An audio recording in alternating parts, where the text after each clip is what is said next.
DeWanna Bonner came back to Indiana, and within minutes, this game turned personal. The boos started the moment she stepped on the floor, then came the jawing with Caitlin Clark, then came the technicals, the crowd losing its mind, and another night where it felt like every big whistle somehow found Indiana on the wrong end of it. And just when the whole thing looked like it might spiral away from the Fever, Caitlin Clark flipped the game completely. She finished with 24 points, 9 assists, and a WNBA record, while Sophie Cunningham made sure Phoenix understood Indiana was not going to let Clark get pushed around all night. By the end, this wasn't just another win, it felt like a statement because this game had everything. Bad blood, a revenge atmosphere, questionable officiating, a fourth quarter that turned into total chaos. And in the middle of all of it, Clark looked like the one player on the floor who never lost control. To understand why this crowd was so loud from the opening tip, you have to start with Bonner's history in Indiana. She arrived with real expectations. Indiana brought her in expecting experience, stability, and another proven veteran presence around a rising core. Instead, the partnership barely lasted. Bonner played only a handful of games before asking out, and the split left a bad taste with a lot of Fever fans. That by itself would have been enough to create tension. But then came everything after. Bonner ended up in Phoenix, and Indiana fans had already spent plenty of time watching Mercury games turn into bruising physical battles. So when Bonner came back to Gainbridge Fieldhouse wearing a Mercury jersey, the reaction wasn't just about a former player returning, it felt personal. At least it felt personal to the crowd. The booing was loud, sustained, and unmistakable, not scattered noise, not a few upset fans trying to make themselves heard. This was an arena that had already decided how it felt before the opening possessions even started. And Bonner didn't exactly quiet any of that early. From the start, she seemed determined to make Clark uncomfortable. Extra contact, constant pressure, a little jawing, a little crowd engagement, the kind of game within the game veterans often try to play when they want to knock a star off rhythm before the offense gets rolling. Normally, that kind of strategy can work, especially against a young star in a high-emotion environment. And early on, it looked like Phoenix had found exactly the kind of game they wanted. Indiana scored just 6 points in the first quarter. 6! That's not just a slow start. That's the kind of opening that makes a home crowd tense up almost immediately. The Fever looked cramped, rushed, and uncomfortable. Phoenix packed the paint, took away driving angles, and dared Indiana to shoot its way out of trouble before ever finding rhythm. Clark missed her first several shots and went scoreless in the opening quarter. As a team, Indiana looked like it was pressing. Possessions felt heavy. Every miss made the next trip down the floor feel even tighter. By the end of the first, Phoenix had all the momentum, and the Fever looked like a team in danger of getting buried early. And that's what makes what happened next so important, because the game didn't stay there. The first quarter told you Phoenix had a real plan. The second quarter told you Caitlin Clark had a better answer. She stopped waiting for the offense to settle itself and started forcing the issue. Deep threes, cleaner reads, faster decisions, more aggression, less hesitation. And suddenly, the energy in the building changed. Clark scored 15 points in the second quarter alone and dragged Indiana right back into the game. After putting up only 6 points in the first quarter, the Fever exploded for 35 in the second. That kind of swing doesn't just happen because a team gets lucky for a few possessions. It happens when one player takes control of the emotional direction of the game and everyone else starts following that shift. That's what Clark did. She sped Indiana up in the right way. There's a difference between playing faster and playing better. In the first quarter, Indiana was rushing without purpose. In the second, Clark made the pace dangerous. She stretched Phoenix with range, punished defenders for going under screens, and started creating the kind of drive and kick rhythm that makes Indiana hard to guard when it's actually comfortable. And once that happened, Phoenix lost some of its grip on the game. But the scoring burst was only one part of the story, because while Indiana was fighting back, the physical tone never really went away. And eventually, it boiled over. One of the biggest moments came when Alyssa Thomas delivered heavy contact on Clark and the whistle still somehow went against Indiana.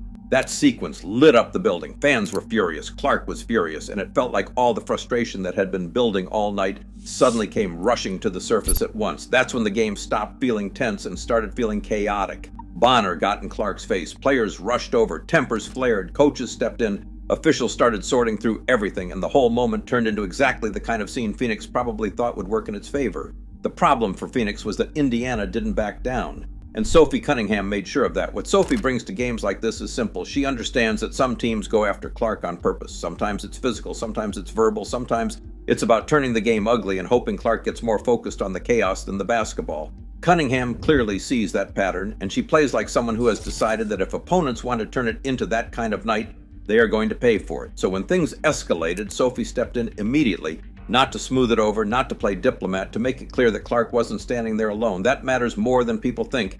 Every star player needs teammates who can score, defend, rebound, and execute.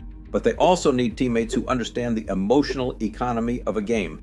They need somebody willing to absorb heat, challenge nonsense, and make opponents think twice before turning every possession into a message-sending opportunity. That's what Sophie did. And once she did, the entire game tipped into madness. 6 technical fouls in 8 seconds, 1 ejection, constant stoppages, reviews, crowd noise everywhere. At that point, this barely resembled a normal fourth quarter. It felt more like a pressure cooker with a scoreboard attached to it. And yet, through all of that, the player Phoenix seemed most determined to rattle, never really lost herself in it. That's the part that stands out. Clark absolutely showed frustration. Anyone would, but she never stopped producing. She never stopped creating. She never disappeared into the chaos. If anything, the more emotional the game became, the more deliberate she looked. That is not easy to do. A lot of young stars can handle normal pressure. A lot fewer can handle pressure when the game feels personal, the whistles feel inconsistent, and every possession comes with extra contact and extra noise. Clark kept playing through all of it, and that's why her stat line matters. She finished with 24 points and 9 assists in just 29 minutes with only 3 turnovers. That is elite control. The scoring matters because Indiana needed it after the nightmare first quarter. The assists matter because they show Phoenix never really solved her, even when trying to throw different looks and different levels of physicality at her. 9 assists means she was still reading the floor, still bending the defense, still creating clean offense for everyone else while the game around her kept getting messier. That is what star command looks like. And she didn't do it alone. Kelsey Mitchell gave Indiana exactly what a team needs next to a ball-dominant creator like Clark.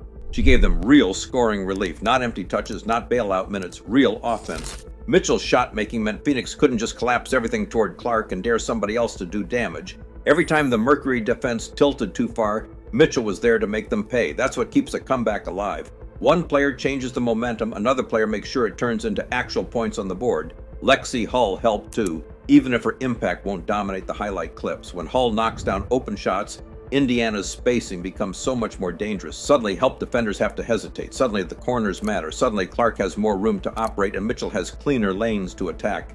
Those details don't always get the loudest praise, but they often decide whether a comeback actually becomes a win. Monique Billings brought another important layer. Her activity around the rim, her rebounding, and her timing as a finisher gave Indiana useful offense when Phoenix started overcommitting elsewhere. Those are the kinds of role player contributions that matter most in emotionally charged games. Everybody remembers the chaos. Winning teams remember the extra possessions, and that's really what this game became for Indiana. A test of whether they could stay connected while everything around them tried to pull them apart. In the first quarter, the answer looked shaky. By the second quarter, Clark had changed the tone. By the fourth, Sophie and the rest of the group made it clear Phoenix was not going to bully its way into control. And by the final buzzer, Indiana had done something that matters beyond one game in June. It showed that this version of the Fever may be tougher than last year's version in ways that go beyond talent. That's important because talent alone does not win games like this. Talent helps you survive good teams, but emotional resilience helps you survive ugly teams, weird games, hostile whistles, and nights where the basketball keeps getting interrupted by everything around it. Indiana passed that test. They won 86-77, and the final margin actually hides how much work it took to get there. This wasn't a wire-to-wire comfortable performance. This was a grind, a comeback, a reset, a response. And that's why the Clark record matters so much in context. Her 24.9 assist night extended her streak of consecutive games with at least 20 points and 5 assists to 6 straight, the longest streak in WNBA history. That's not just another nice stat. That tells you she is carrying 2 jobs at once at an elite level, primary scorer, primary creator, and she's sustaining both responsibilities night after night, even when defenses are built specifically to wear her down physically and mentally. That kind of streak is hard because those 2 roles usually fight each other. The more you score, the more attention you attract. The more attention you attract, the harder it becomes to create easy looks for others. Clark is doing both anyway. That's what makes it special. And it's also what made Phoenix's approach feel so risky. Because if your plan is to drag a player like that into frustration, you have to actually break her rhythm. If you don't, all you've really done is wake her up. That's what this looked like. Bonner came back to Indiana to a hostile crowd and a loaded atmosphere. Phoenix tried to impose physicality. The game got messy. The whistles got people angry. The fourth quarter turned into a technical foul circus, and still Indiana walked away with the win. Clark walked away with the record, and Sophie Cunningham walked away looking like exactly the kind of teammate every star wants beside her when games start turning ugly. That's why this felt bigger than a regular season result. It wasn't just that the Fever won, it was how they won. They got punched in the mouth early. They got dragged into a nasty emotional game. They had every excuse to lose composure, and instead they found another level. That says something real about Clark, about Sophie, about this roster, and maybe most of all, about where Indiana is heading if it keeps responding to pressure like this. Because the best teams don't just win when the game is clean, they win when the game gets weird. This game got very weird. And Indiana still looked like the more composed team by the end of it. So now the real question is this.